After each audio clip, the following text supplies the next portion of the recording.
Ah, Ojika, my good man. Would you be so kind as to... Oh, isn't this a pleasant surprise? I wish you had sent word ahead. I thought I was having visions for a moment there.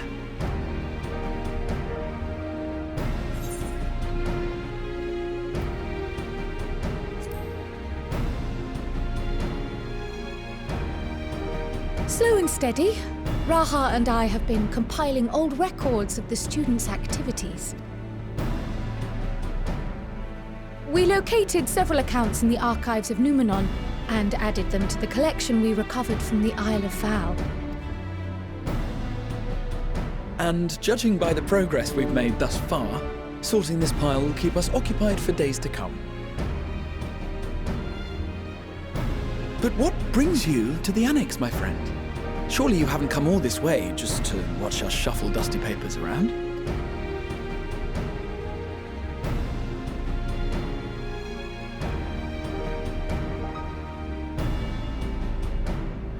The treasure vault of Alzadal III.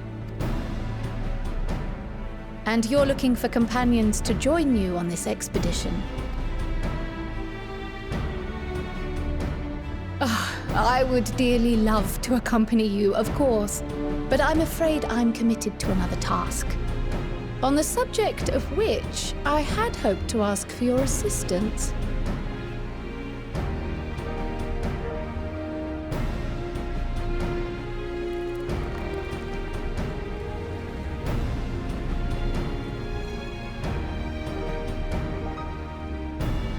Then again, it's not so urgent that it can't wait until you've returned. You should go, Raha. I'll stay here and mind the shop, as it were. Are you sure? I'd hate to leave you short-handed. I'm sure. Just try to be back before too many moons have passed. Well, I guess we're off on another adventure already. Have you asked anyone else to come along? Then might I suggest we invite your Stola? Ever since the Scions disbanded, she's spent most of her time cloistered within the Great Google Library, hoping to piece together a method to traverse the rift. It would seem, however, that whatever wisdom she sought there was not to be found. She arrived in Charlian the other day. We spoke briefly before she began her search of Numenon. Considering what you've told us of Alzadal's extraordinary feats, I do believe your Stola would be more than interested to hear what you have to say.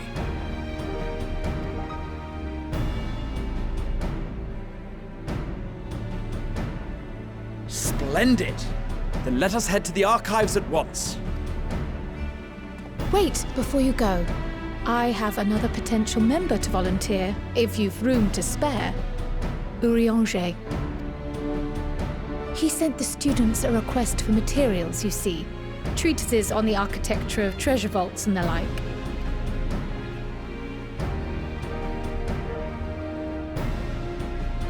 From what I can gather, the Loperites are looking to make improvements to their own creation and wish to learn more about how we build things down here.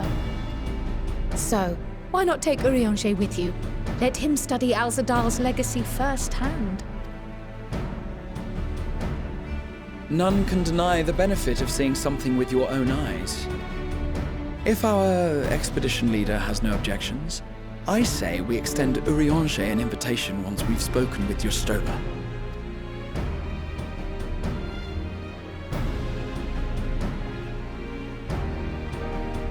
Safe travels, you two. But don't forget, I'd still like your help with that other matter I mentioned.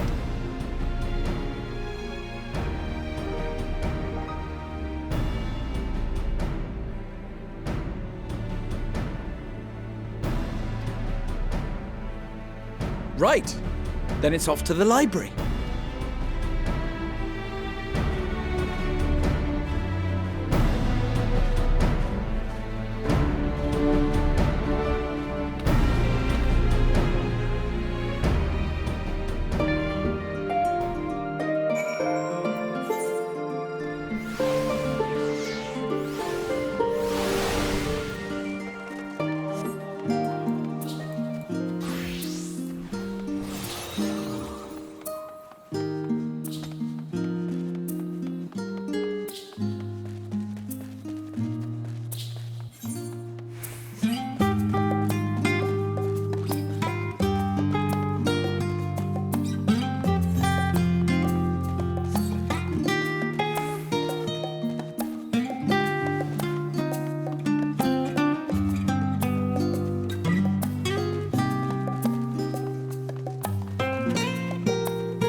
I've never known Y'shtola to doze off in the middle of research before.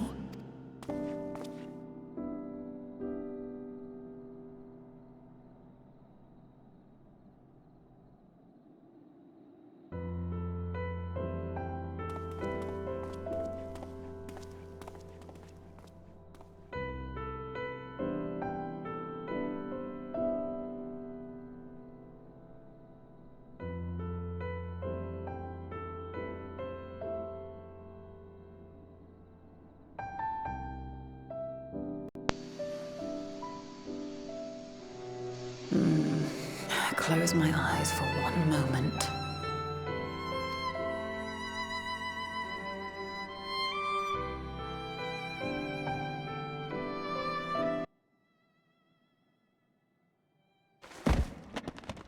Ow! Ugh.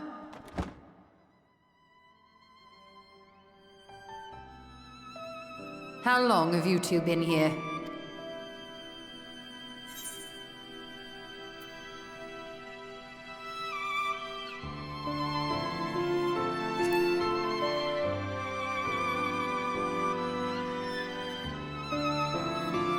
Did you now?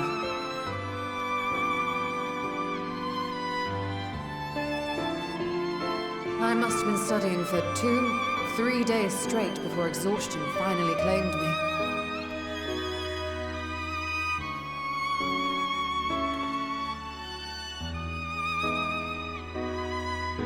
As you know, I've been researching ways to travel from the source to one of its reflections. Well, looking for hints, at least. I don't expect to find a simple set of instructions tucked away in some dark corner of the library. So I've been skimming through the stacks, hoping to uncover even a partial mention of any similar feats in the past.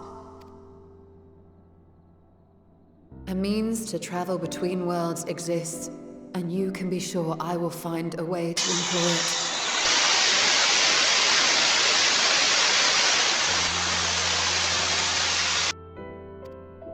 So I promised Runar, but 'twould seem I've set myself a nigh impossible task. You needn't be so hard on yourself. The leap I made with the Crystal Tower was not achieved in an afternoon. It was the culmination of a collective effort spanning generations.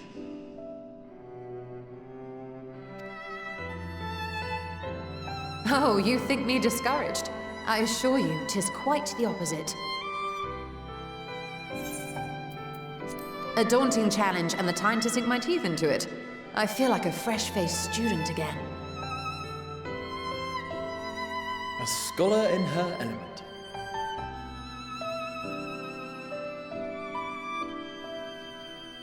Indeed. Was there something else you wish to ask of me?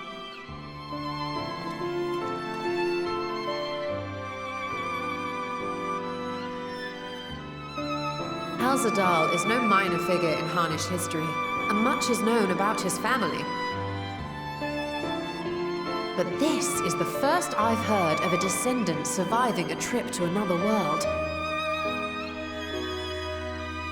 If those tales are true, then he may have left behind some clue as to how it was accomplished.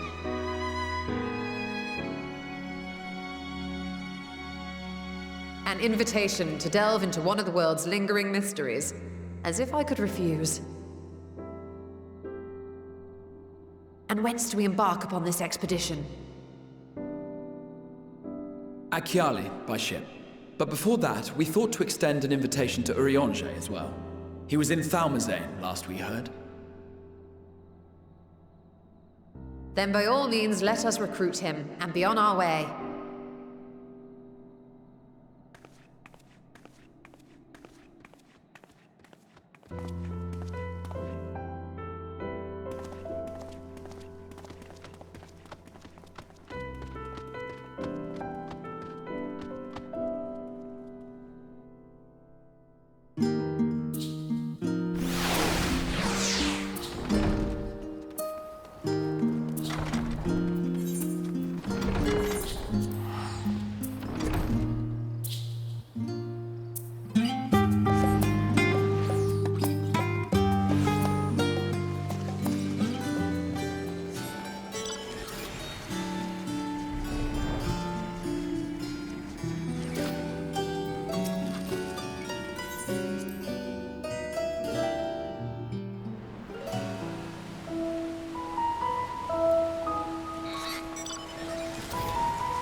our illustrious champion.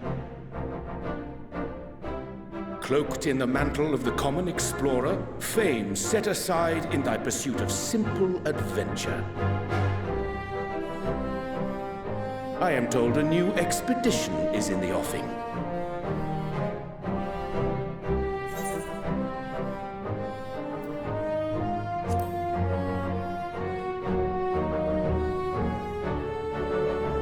He left to attend to some personal errand, but should be returning ere long.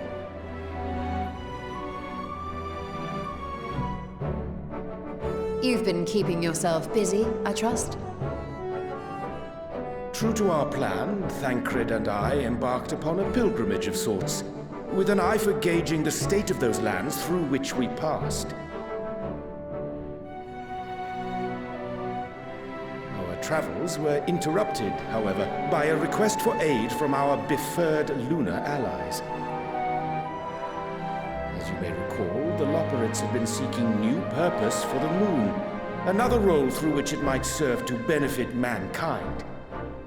The Forum hath been working to advise them in this endeavor, but I return to offer mine own counsel. And this has what to do with treasure vaults, exactly? Ah, you have learned of my predicament from Mistress Cryle. I know not whence they acquired such knowledge, but the Loperids now stand convinced that adventurers delight in treasure hunts.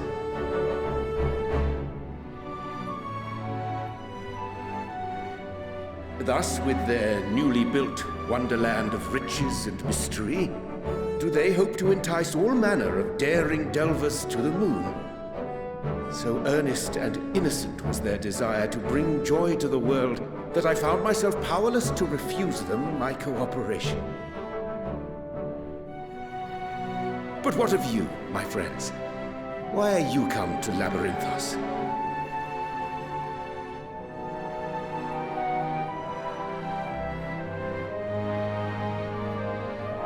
Fascinating. This is indeed a most fortuitous opportunity. I should be honored to accept thine invitation.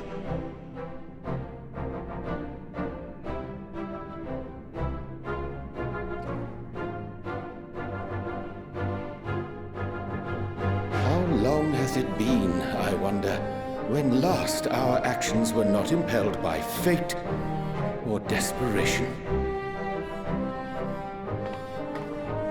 Aye. Though I cherish the Scion's accomplishments, 'tis pleasant to not have the weight of the world upon our shoulders for a change. Counting Estinian, we number 5 now, yes? Without knowing what traps or perils await unwary feet, we may be wise to refrain from recruiting others. I agree. Between us, we should have the skills to handle whatever situation may arise. Shall we be on our way? What, no time to spare a word for the grizzled old bard?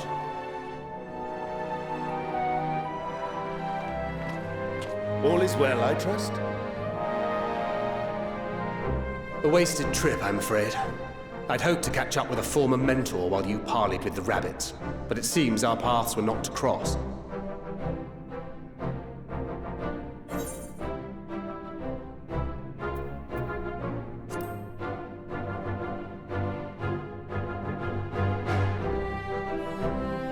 That's because we didn't travel by experimental etherite. It's astounding what a lack of nausea does for one's sense of well-being.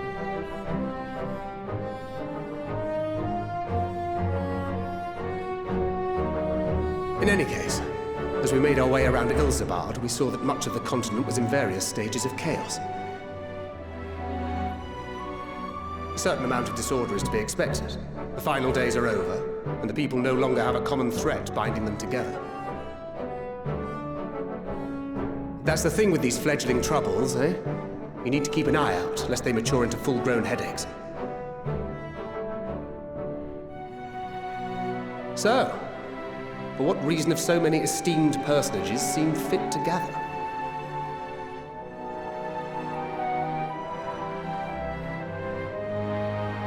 Beneath the waters of the Bounty, you say? I see you've already stolen away my traveling partner with the promise of unexplored ruins and scholarly glory.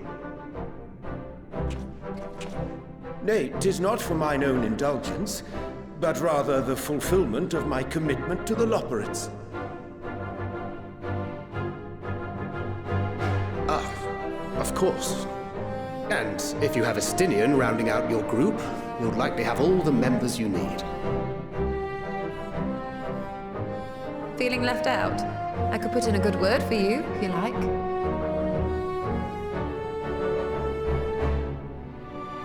We may have been released from our obligations, but I'll never be free of that merciless wit of yours, will I?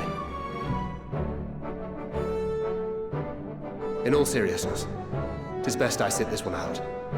Too many former scions consorting with one another might be seen as a cause for concern in certain quarters. I'll return to my usual reconnaissance and scout out the situation in the Far East. Feel free to share if you come across any interesting revelations.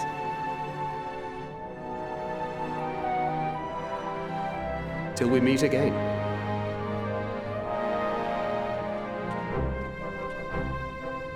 Shall we also hasten our departure? Sir Estinian will wonder what hath become of us.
What have we here?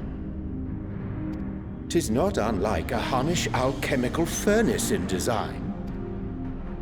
Well, there is one way we might find out. Stop!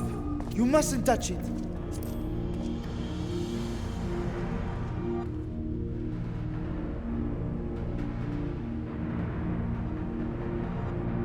Vritra! Oh, my apologies. Should I continue calling you Varshan? You may address me as you wish.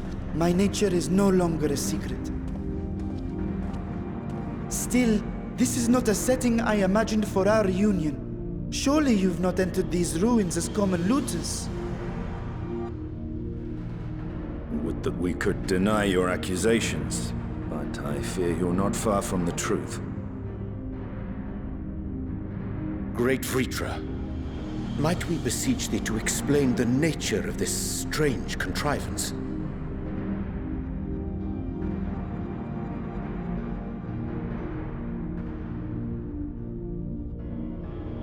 It was crafted by our alchemists at my behest, for the purpose of sealing something away.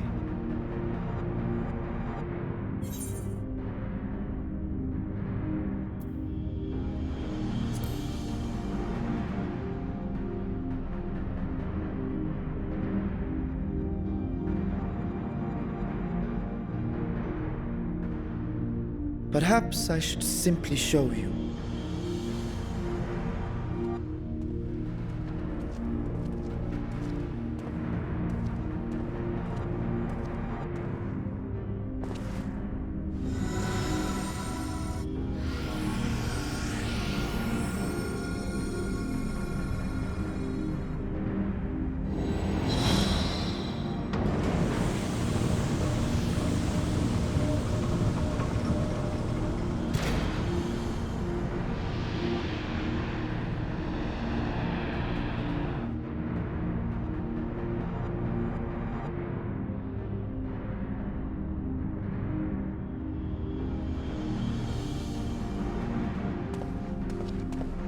I have lifted the seal, if only for the moment, by an authority only I possess.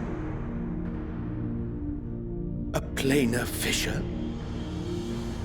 No, my friend. Small though it may be, this is a functioning gate into the void.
I must admit, I am deathly curious to know how a void gate came to be hidden in the depths of these ruins.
To tell that tale, we must first peer far to the south, and even further into memory.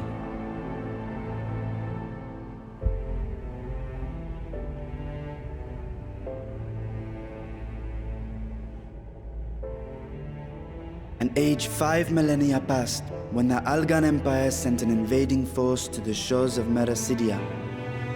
The southern people rallied around the commanding figures of Bahamut and Tiamat, and fought fiercely to repel the would-be conquerors. With Bahamut's defeat, however, the tide turned against them. Desperate to seize any advantage, the Mercidians resorted to summoning primal entities. In response, Emperor Zande forged a covenant with the Cloud of Darkness, sovereign among the all-devouring denizens of the Void. Thus bolstered by icons on one side and Void Scent on the other, the two armies clashed in a battle of unspeakable carnage. So much death, so much loss.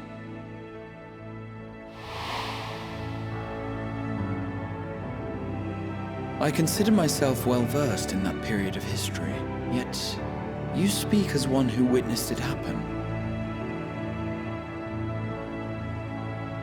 Indeed, I did. I heard Tiamat's roar of defiance and sped toward that war-torn land.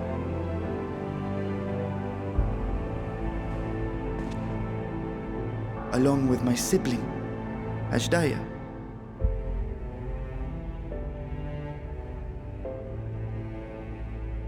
We dragons are not male or female as men are wont to classify, but elder sister is the closest a mortal tongue can come to describing what she meant to me. I was the last of our brood to hatch, and Ashdaya cared for me where my sire could not. Thus I was with her when Tiamat roared, I was with her when she journeyed south, and I was with her when she fought against the Void-sent hordes.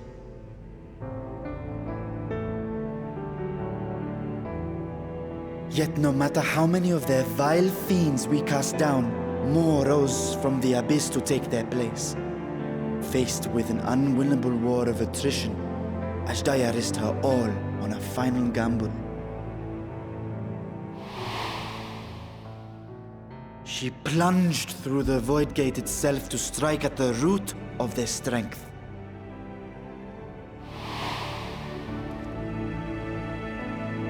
I tried to follow in her wake, determined to lend what aid I could.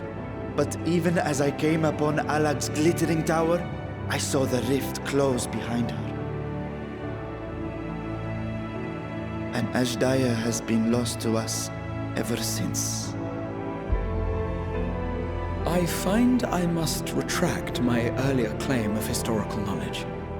Nowhere in the Crystal Tower's archives did I see mention of such noble sacrifice. That does not surprise me. To Alagan eyes, It must have seemed as if a lone dragon, driven to madness, simply dove through the gate and did not return. For my part, I spent long years searching for the means to reunite with Ashdaya. Until I could search no more. Until Alag was dust, and the art to open a void gate large enough to accommodate a dragon forever lost. Yet you have the beginnings of a gate right here, under the control of a harnessed device. My discovery came before Radzat was founded.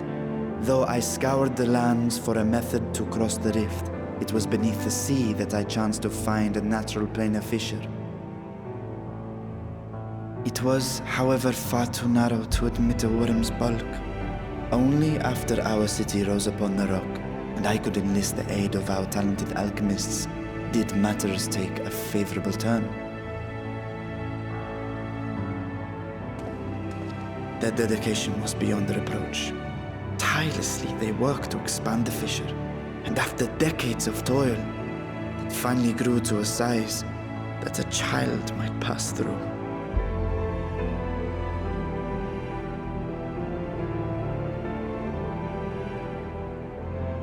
Not long ago, you told us that you called out to your kin, that Ashdaya's answer was silence. I suspect the conclusion to your tale is not a joyful one.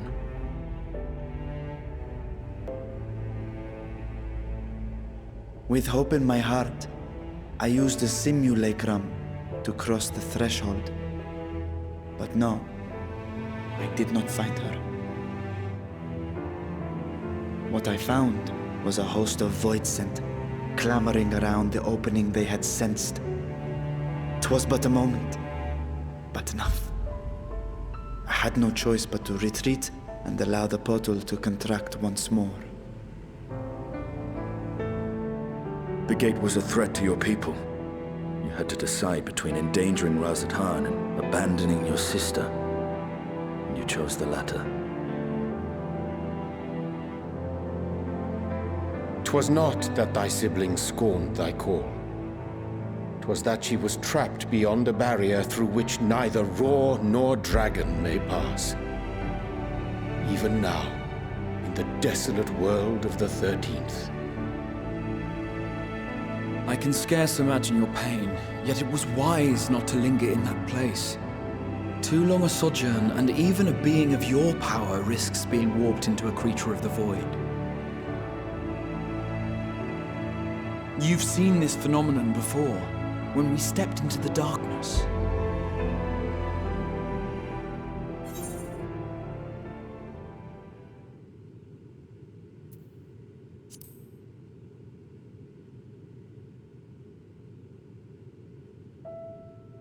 Turned purple? Well, yes. His wounds had allowed the void's corruption to enter his body and twist his ether. Had it been allowed to progress much longer, I presume he would have been fully transformed. Then there is little hope for Ashdaya. Ah, no. I hadn't meant to. I speak only of possibilities. The scales of the first brood are extraordinarily resistant to ethereal fluctuations. They are the protective talisman's core components after all, and even the corruption I described would struggle to overcome. Of course. With the warding scale in one's possession, one could conceivably survive a stay in the 13th without being warped by its energies.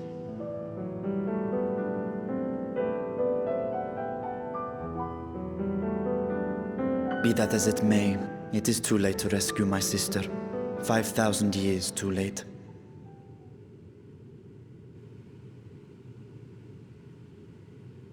And now countless others look to me for guidance and protection.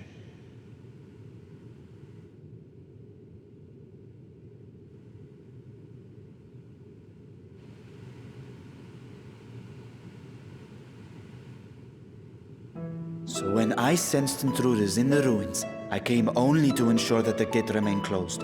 That And to secure the treasure, of course.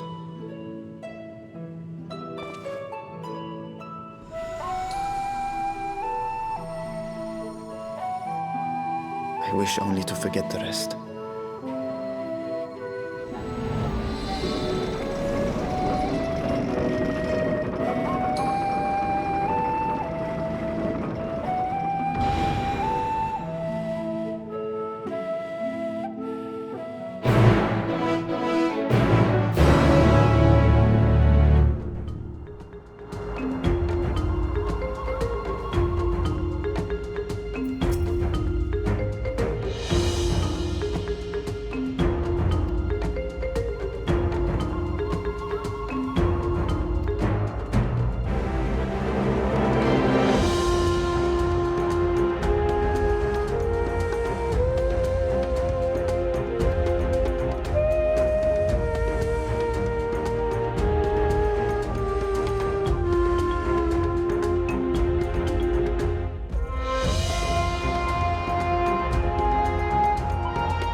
attendants. The riches the Radiant Host have retrieved were hoarded in Al-Zadal's name. A fortune I set aside for a future day of need. And lo, that day hath come. May it aid our wounded city in reclaiming its vibrancy and vigor. In better times, I would leave such a task to our capable Ahawan. God's rest his soul. Finding myself bereft of his counsel in the here and now, I will assume the responsibilities of mine office directly. Firstly, the treasure shall be sold for more convenient currency. Thence, invested into the trading port of Endwalker. Our merchants must have their operations restored, their ships rebuilt. Commerce must flow once more.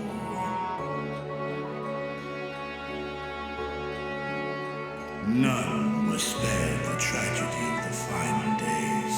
Of this I am well aware. But an absence was created by the loss of Karazal's consortium.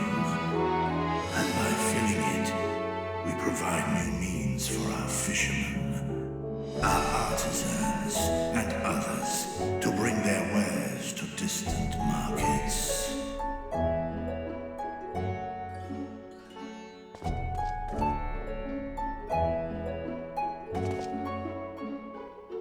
And what of the children who were left without family to care for them?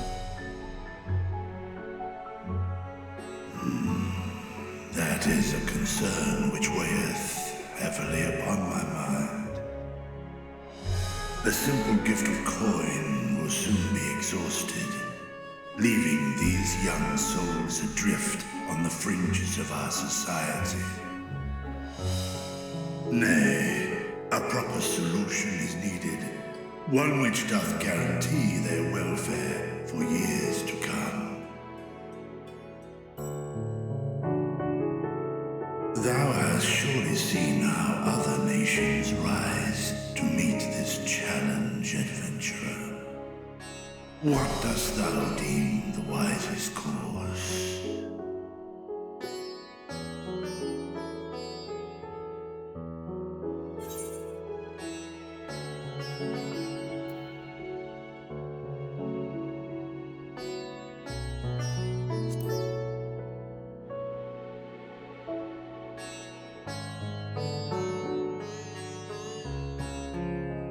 Of course, we can draw on trading profits to build a new institution.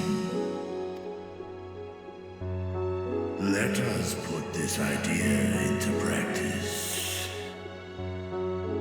A contract shall be written, requiring all who receive of Al-Zadal's treasure to commit a portion of their future earnings towards the running of an orphanage.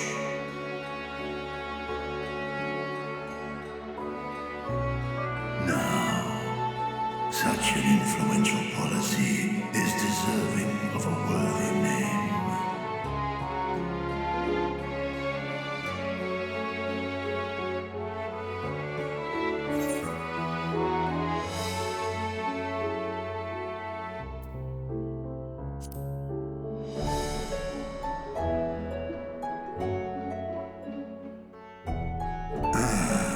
A fitting candidate.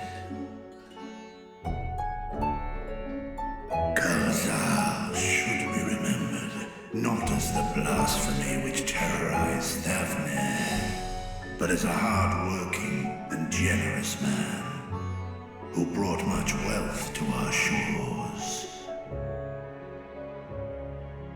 Do any among you object to this proposition? Many here lost loved ones to the beasts. In that time of strife, any one of us could have broken. Any one of us may have been taken by despair. When I think of Kalzal, I feel no hatred. Only a stinging regret that we could not save him as well. Isn't that right, men?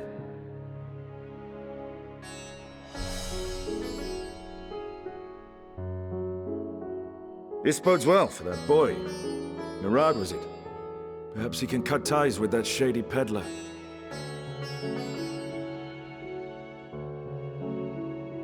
Then let it be done. Henceforth, this initiative shall be known as the Kalzal Foundation. Nabdeen, thou art to assemble a patrol and ensure that no child in this city liveth in squalor.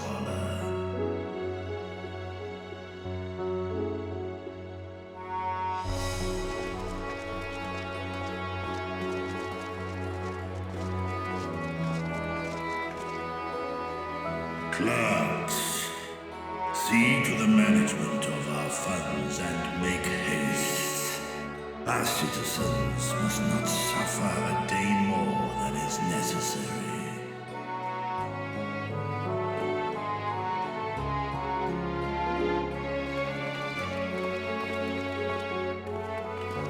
Dragon and man, side by side in pursuit of a brighter morrow.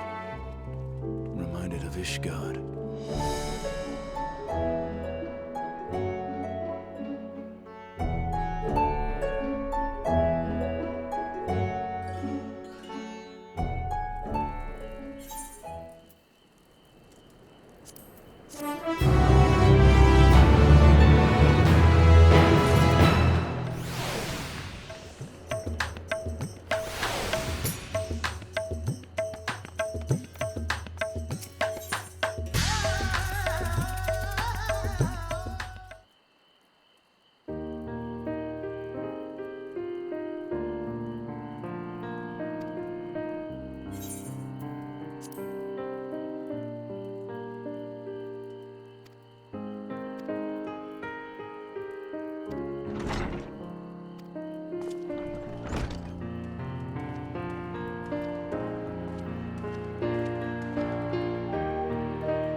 Right, here we all are.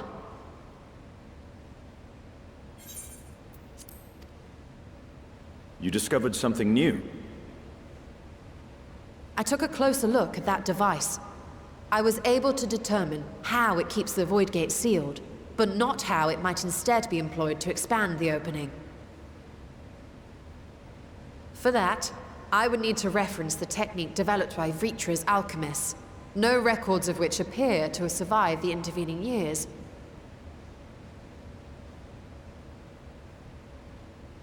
We know this, so why have you sent for us? Have you learned aught of value or not?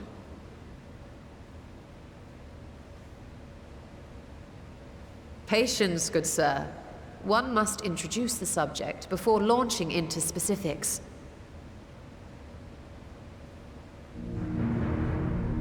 From what we understand, travel between worlds is accomplished by passing through the nebulous rift which exists between them.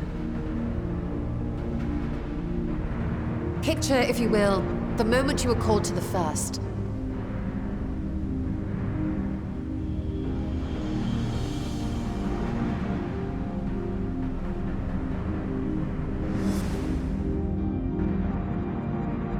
You touched a focus of some kind to help the Exarch pinpoint your location. His summoning spell then channeled the energies of the Crystal Tower to begin your journey to his world.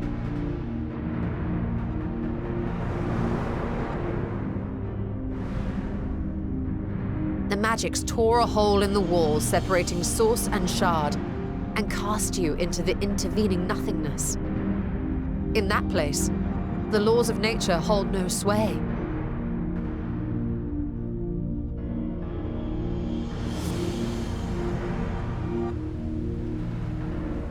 Yet even through this realm of temporal and spatial instability, you were borne safely to your destination in the first. The feat that guided you across such an unimaginable distance, both physical and metaphorical, was nothing short of a miracle.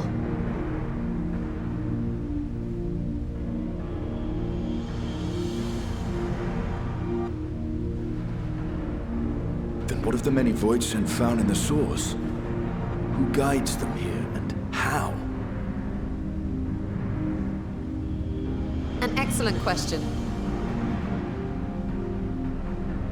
Though there are several methods by which the Void's denizens might intrude upon our world, the rituals of summoning are the most typical. For example, let us consider the Gargoyle, a creature of middling power.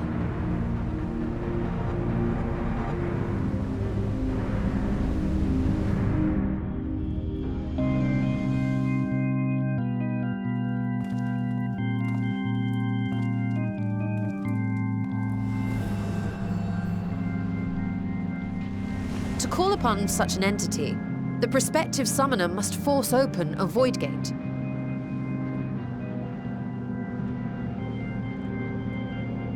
The portal lasts but a moment and is relatively small, allowing only an imp or other lesser being to squeeze through with their physical body intact.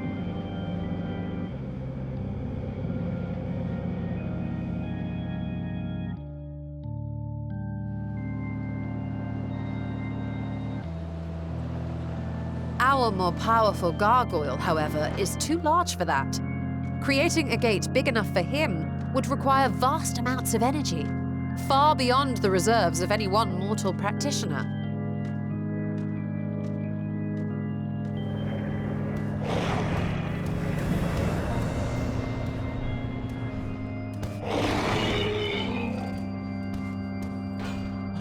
Instead, 'tis far more common to bring over only the entity's soul. We had a taste of that ourselves when a certain Exarch dragged us to the first.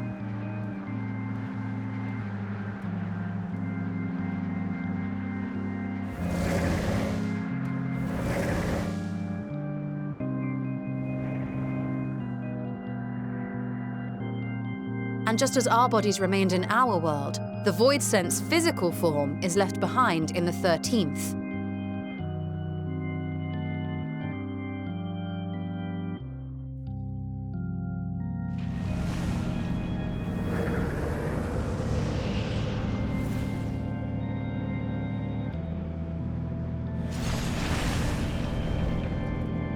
Once at its destination, the summoned soul is granted a temporary shell to inhabit. In the gargoyle's case, a stone effigy has proven a suitable vessel.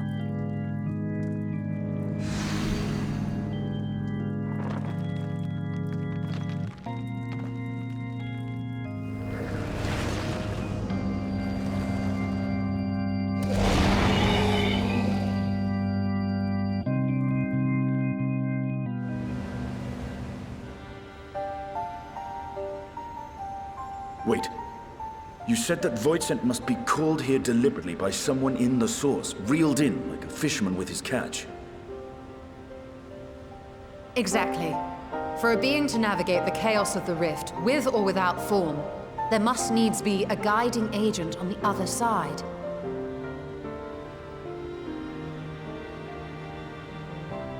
When the hordes poured forth from Alag's Great Gate, it was the technologists who drew them through. Though to my knowledge, planar fissures are in essence natural passages between our world and the void, which require no such guidance to traverse. Why is only the boundary between the Source and the 13th so fragile? So much so that it often tears open of its own accord. I believe solving that mystery is key to understanding travel between the Source and its reflections. And how do you intend to get your answers? No. The danger is too great.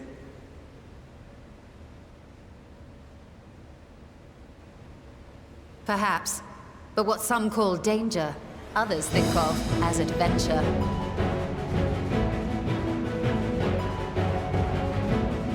Were you not listening to my tale? Never mind that the means to expand the gate has been lost to the ages. Even could you force the portal wide enough, you would be greeted by an army of murderous horrors the very instant you step through.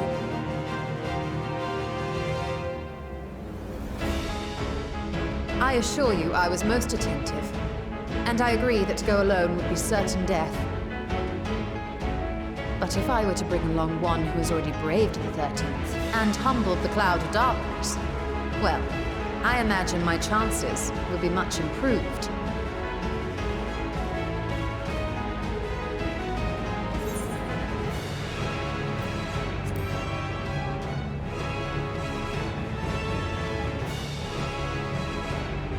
I had a feeling you might say that.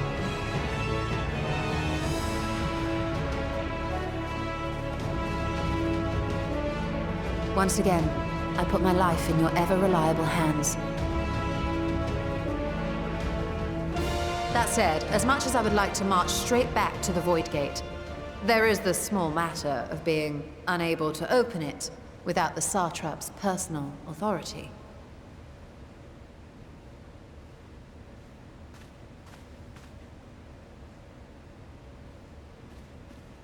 As I've said before, I will grant you and yours any boon you choose to name, provided it does not endanger my people. You have my word that we will take every precaution. Not a single Void Scent will be allowed to threaten Radzatan, assuming we manage to expand the portal in the first place. You have a plan. Actually, I had hoped you might help us with that. I presume the alchemists you retained supplied you with some explanation of their methodology.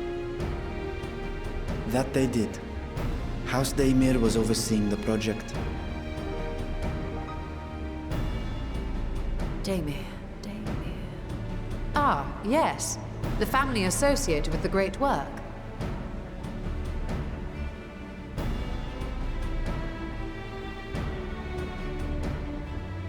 I did not fully comprehend the theory, but their research began with a void scent which had slipped through the fissure.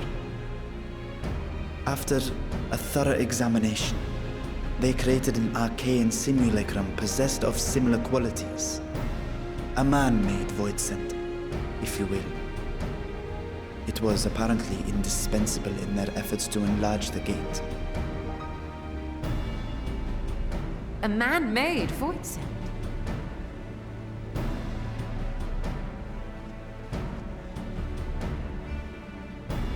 Yes. Being great admirers of the Archons, House Daymir submitted detailed notes to Charlene's official committee. They expected praise and accolades for their simulacrum, and were thus devastated to be informed that their work had been classified as prohibited material. If that's true, then those notes might still be stored in a forbidden archive somewhere. Not Google, of course, since that library had yet to be built. Which leaves us with...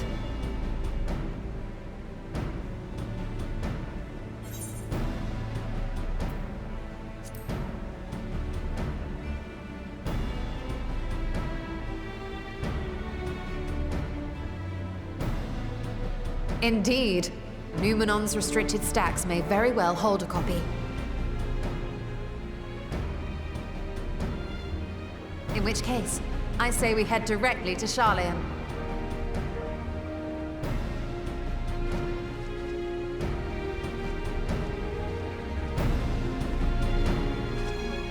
Unless you anticipate needing help to reach the high shelves, I see myself being of little use. Go on ahead. I still need to find Mirad and tell him about the Kalzal Foundation.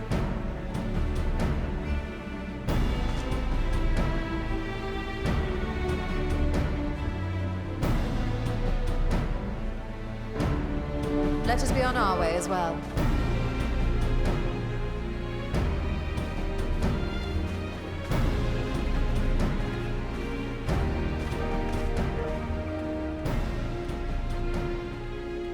They are resolved to venture into the void. Do I sit idly by?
House Damien's notes are to be found anywhere, it will be here.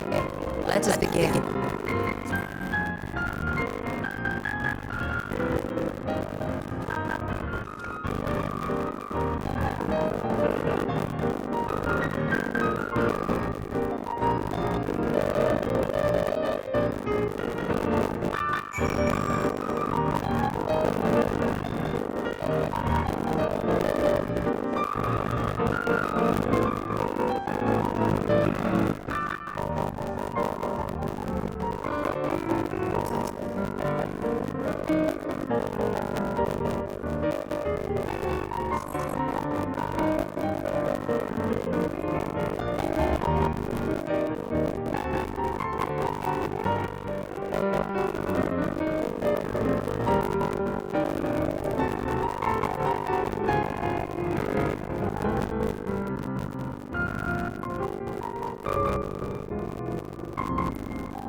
Yes, the ether signature is unmistakable.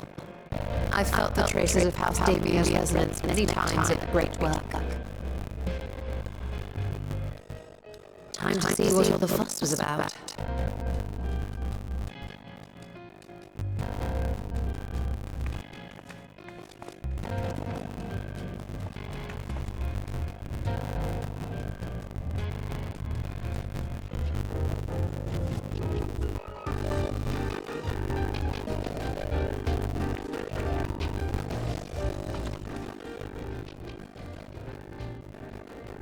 Among the ranks of the Void Senate, there exist entities with the power to call forth their brethren from beyond.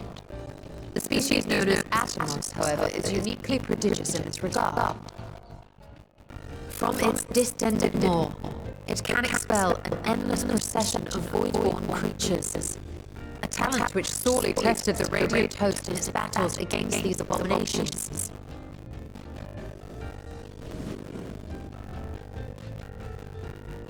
Surmising that the entity itself was acting as a void gate, we endeavored to capture a small specimen and subsequently examine its physiological structure.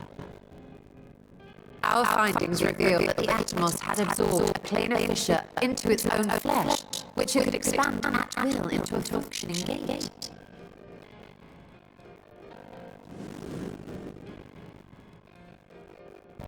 Upon further analysis, we identified an ethereal wave pattern emitted during this process. A pattern we were able to emulate by passing crystal-stored ether through a specially designed prism. We proceeded to embed said prism into an arcane simulacrum, thus completing what we have dubbed our artificial Atomos.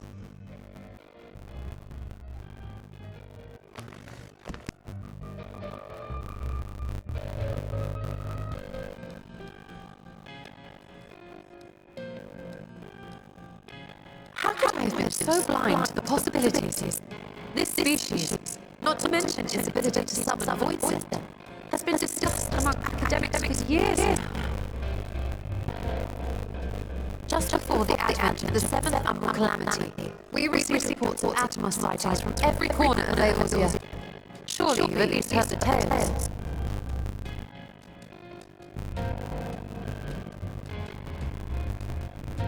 And still, House Damia went and built a mock Atomos of their very own. I'm not surprised the Archons consigned their work to a restricted archive. It was no easy task, but at last we've unearthed the volume we've been searching for.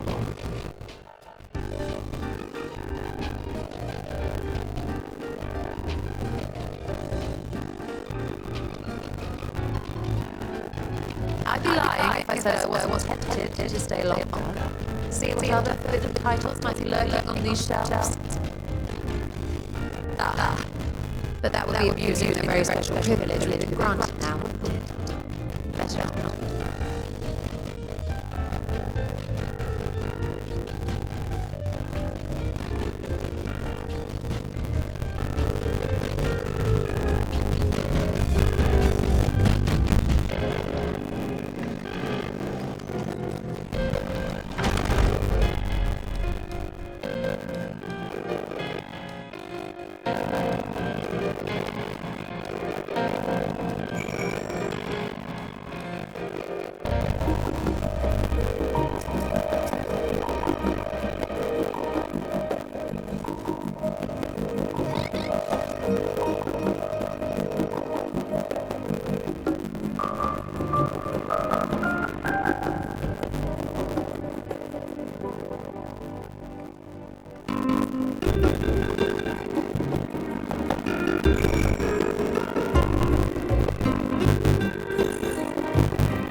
treasure hidden in the depths of the bounty.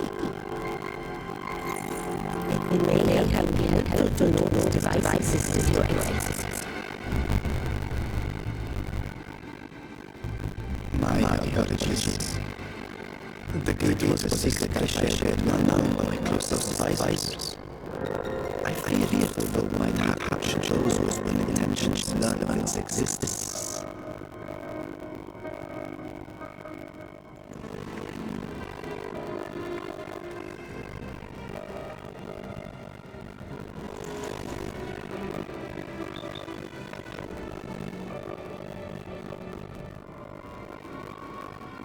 What is he doing now? There's something I wish to verify. The Noah reports claim that a short stint in the void carries little risk of very fast. Should one suffer an injury, however, or if one's expedition drags on longer than intended, that risk becomes significantly greater. Grant theorized that boarding scale would further protection from the void's corrupting influence. But I would prefer to test that hypothesis before we set foot to their teeth ourselves. So, this is an experiment of sorts. Yes, an experiment. Tell me, how would you go about testing the efficacy of the boarding scale?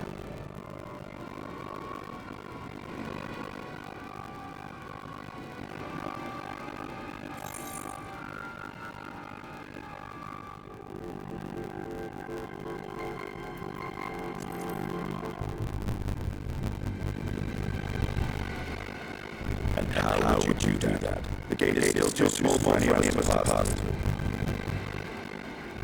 Estimate is correct, which is why I've elected to send the million in our stead.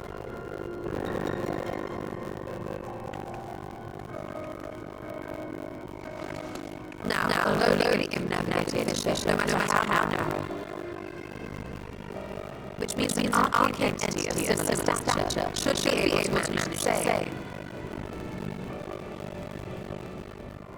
I haven't wanted to come to this, but no other things will do, I'm afraid.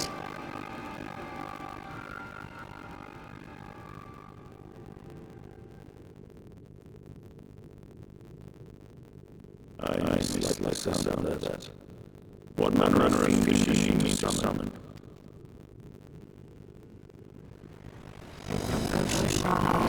And allowed by fall, from mountain spring and rainfall storm, from river flow and life be born.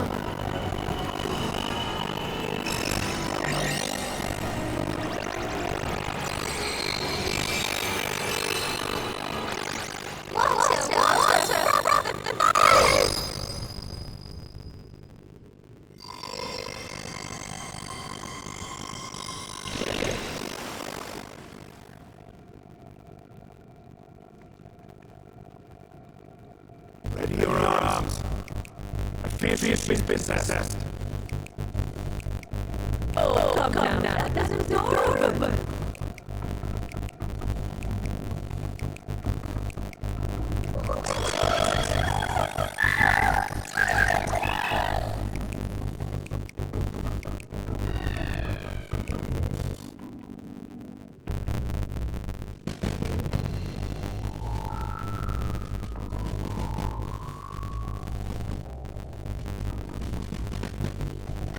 Not my first choice.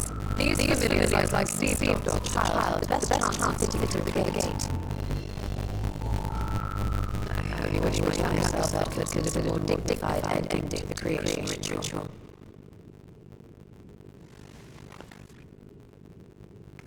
In any case, these two should suffer as well. This one will bear a boarding scale.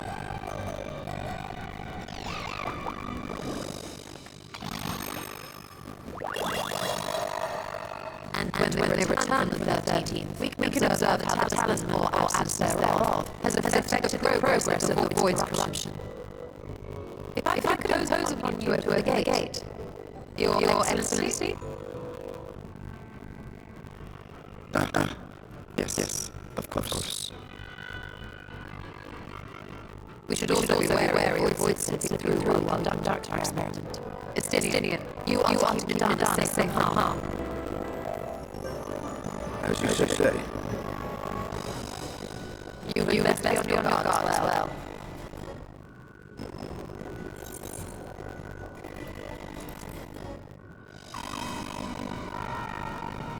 And we are glad for it. Let us begin, shall we?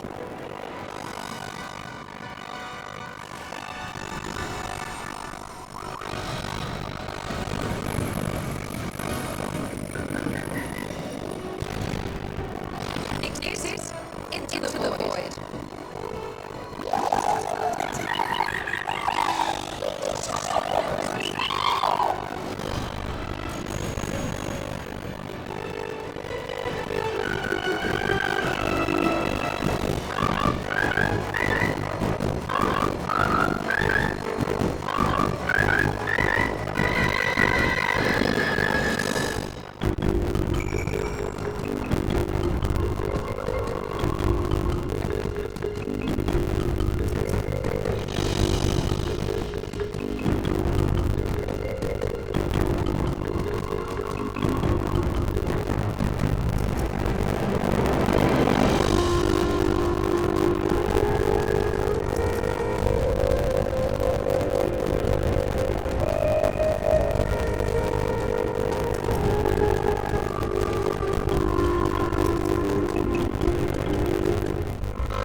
waited long enough.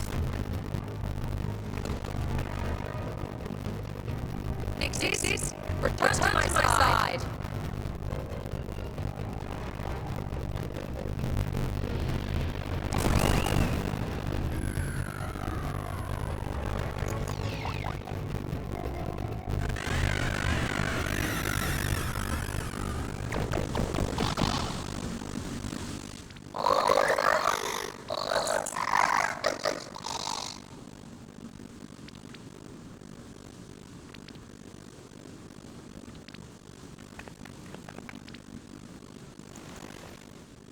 Thank you, little one. You did well.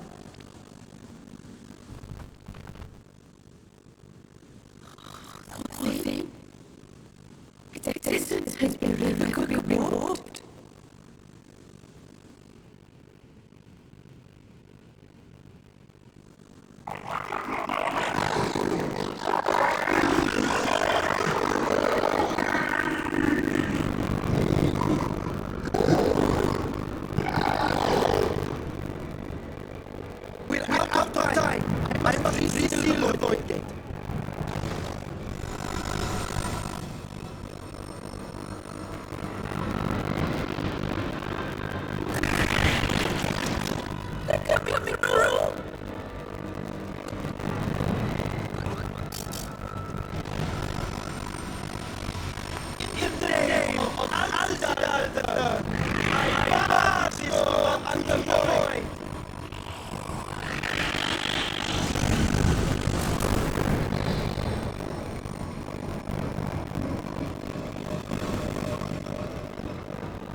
Sharp lesson of the dangers of Vikings.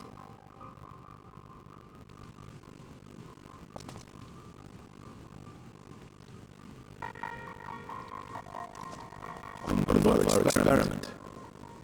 Should let dogs speak for themselves.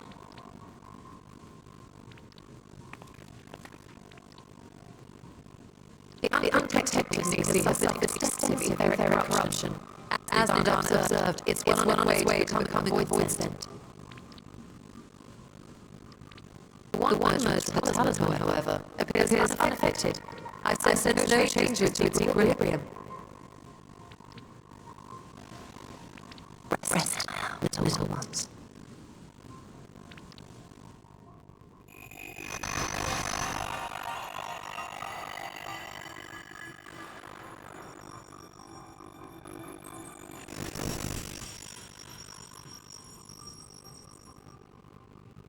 Her theory was correct then. So it would seem. While our second theory was untouched by void energies, the talisman itself showed signs of degradation. It was, of course, originally designed to shield the soul from primal tempering. It stands to reason that etheric corruption of a different sort would affect it differently. Maybe not modify the warp scale design to account for the 13's uniquely unstable ether.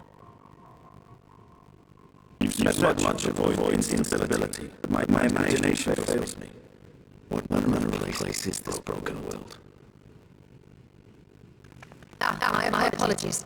I forget. Not all of us spend our days sequestered in dusty archives. The 13th is a reflection of the source that was drowned in flood darkness. In MSL's own words, this tragedy was a result of the Ascians' attempt to force a rejoining. They erred in their haste and made of that world a useless void.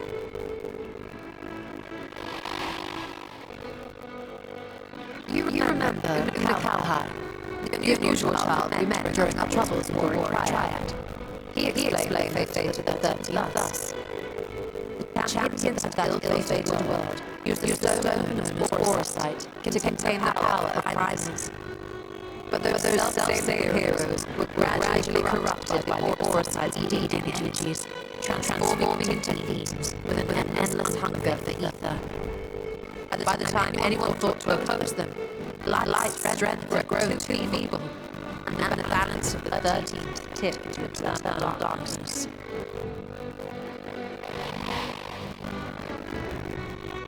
It was Elizabeth, as I recall, who rescued the High Spirit from his final battlefield. But I wonder if there were others whom the emissary saved from oblivion.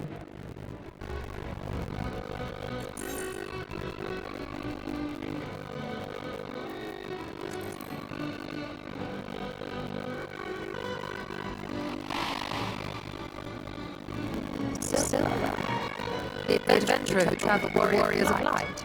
And you say she was another of Elizabeth's supporters.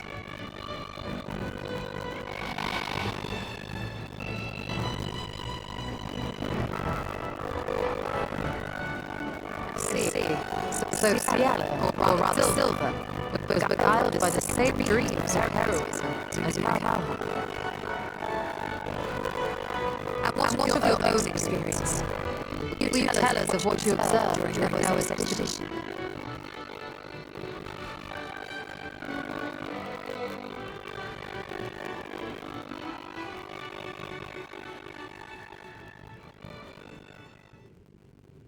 I can picture it now. The sunless Stygian expanse, infested legions of Easter-starved monstrosities. A void in every sense of the word. What you have described in such lurid detail is exactly why I hesitate to encourage you.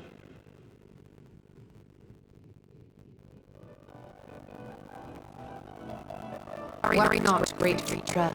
Our journey into the 13 is but the first leg of a longer voyage. A voyage that shall lead us to other reflections, to new mysteries and discoveries. And I need to be there every step of the way.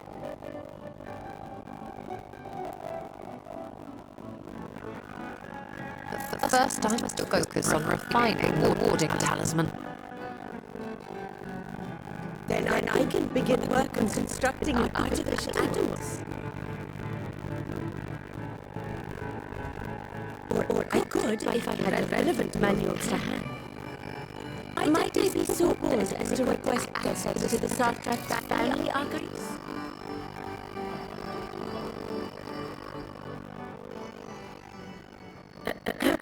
Your Excellency?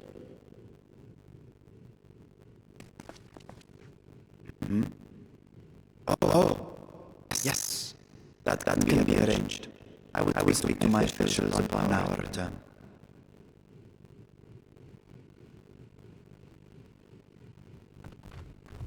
We will see you back in the city then.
The adjustments are going well, I hope.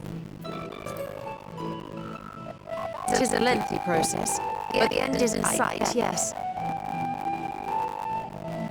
That's wonderful news. I myself had some good fortune searching through the Sartrap's private records. What I found was a transaction log. It dated around the same period as when Al-Zadal's legacy was built. It included a purchase list of highly exclusive alchemical components. And I knew I'd discovered the key to making the artificial atomos. I then visited the High Crucible to commission the materials. After I'd explained my requirements, I was beset by volunteers insisting I allow them to help with the entire project. The usual reaction to someone forcing open a void gate is to run for the hills. Irish academics certainly are a different breed. The alchemists of old were cut from a similar cloth. The unknown held no fear for them. Indeed, they were ever eager to seek new knowledge, regardless of the danger. And were you not also fearless, heedless even, in your determination?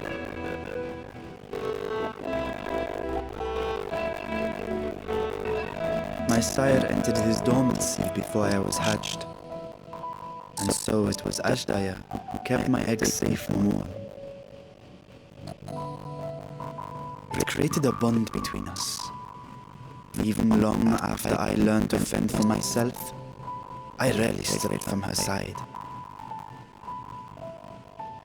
She was my guardian, my sister, my dear companion.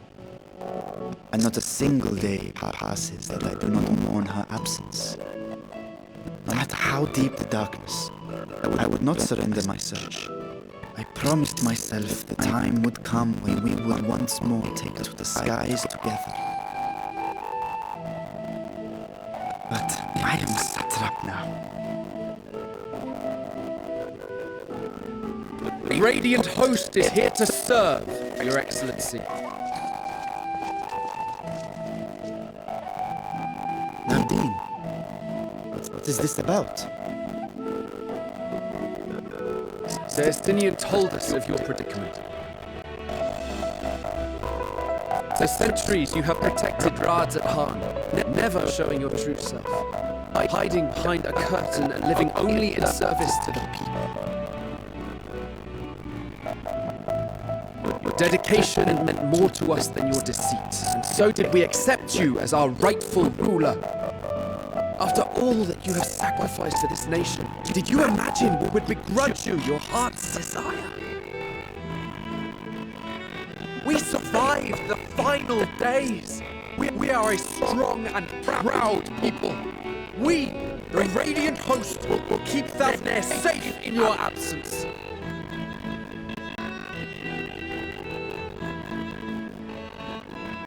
I am grateful for your loyalty and for your encouragement. And yet... Now you listen to me, Varshan!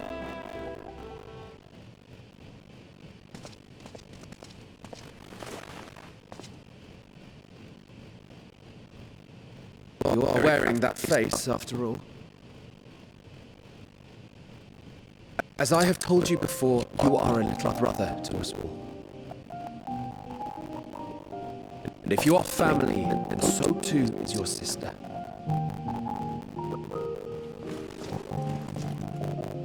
We are there for you if you need us. But do not ask us to sit by and watch while you abandon a sibling you have ached to rescue for millennia.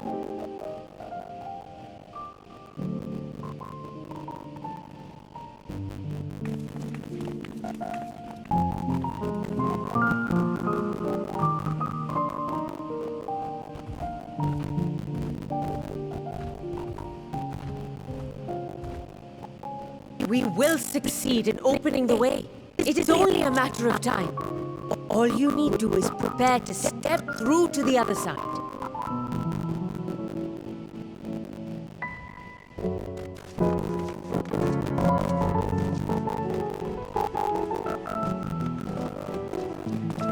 Your Excellency, I wanted to thank you for building the orphanage. It means so much that my sister and I will have a place to be together, safe and happy. And I hope that you and your sister can be together again too.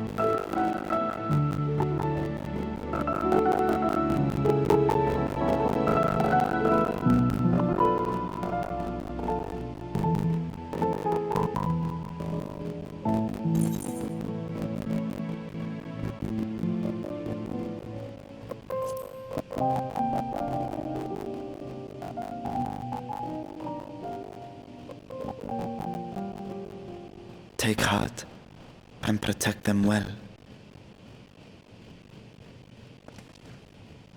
Such were the words I once said to you. And here I stand, failing to live up to them. If my heart is torn, I am fit to protect neither Ajdaya nor Rajadhan.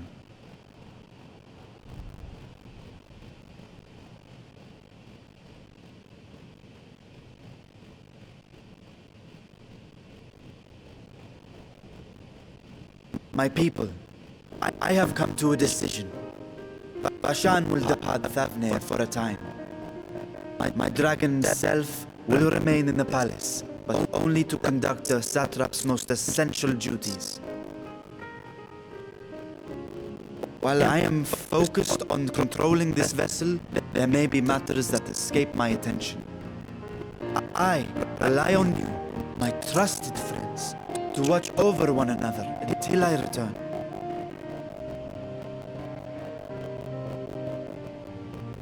Take care and fair fortune, little brother. Many tears would be shed should you come to harm. I would not dare make you cry.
This world, bereft of service,